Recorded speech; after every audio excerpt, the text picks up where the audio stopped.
குழந்தைங்களுக்கு 1 வயசு தாண்டிட்டா போதும் என்ன ஹெல்த் ட்ரிங்க் கொடுக்கலாம், பால்ல என்ன கலந்து கொடுக்கிறது, இதுதான் எல்லா பேரண்ட்ஸோட கேள்வியா இருக்கு. ஆக்சுவலி ஹெல்த் ட்ரிங்க்னு ஒன்னு இருந்தா தானே அது கொடுக்க முடியும். நாம அட்வர்டைஸ்மெண்ட்ல பாக்குற எல்லாமே ஹெல்த் ட்ரிங்கே கிடையாது. வெறும் சுகர், எல்லாத்துலயும் 10% இருந்து 40% வரைக்கும் சர்க்கரை தான் இருக்கு. நீங்க ஹெல்த் நினைச்சு கொடுக்கறது ஆக்சுவலி ஆபத்தை தான் உண்டு பண்ணும். தேவையில்லாம உடம்புல நிறைய சர்க்கரை சேர்ந்து அதனால உடல் பருமன், எப்படி டயபெட்டிஸ் இருக்கவங்க 3/4 பேர் உடல் பருமனா இருப்பாங்களோ அந்த மாதிரி உடல் பருமன், ஒபேசிட்டி அதுதான் உண்டாக்கும். அதனால பல நோய்கள் தான் வரும். நீங்க நல்லதுன்னு நினைச்சு கொடுக்க ஆரம்பிச்சீங்கன்னா அதனுடைய சைடு எஃபெக்ட்ஸ் தான் அதிகம். என்னதான் விட்டமின்ஸ் கலந்துருக்கு, நியூட்ரிஷன் கலந்துருக்கு, அந்த மினரல் கலந்துருக்கு, இந்த மினரல் கலந்துருக்குன்னு அட்வர்டைஸ்மெண்ட் வந்தாலும் போதுமான அளவு நியூட்ரிஷன் அதுல கிடையவே கிடையாது.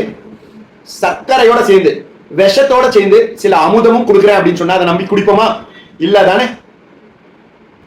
அது மட்டும் இல்லாம அதுல டேஸ்டுக்காக, ஃபிளேவருக்காக நிறைய ஸ்வீட்டனிங் ஏஜென்ட்ஸ், கெமிக்கல்ஸ், அடிக்டிவ், அதை குடிச்சு பழகிட்டாங்கன்னு வைங்களேன், அதுதான் கேட்பாங்க. பிரேக்ஃபாஸ்ட ஸ்கிப் பண்ணிட்டு ஹெல்த் ட்ரிங்க்னு சொல்லி நீங்க கொடுக்கறத மட்டும்தான் குடிப்பாங்க. குழந்தைங்களுக்கு அடிக்ஷன் உருவாகும்.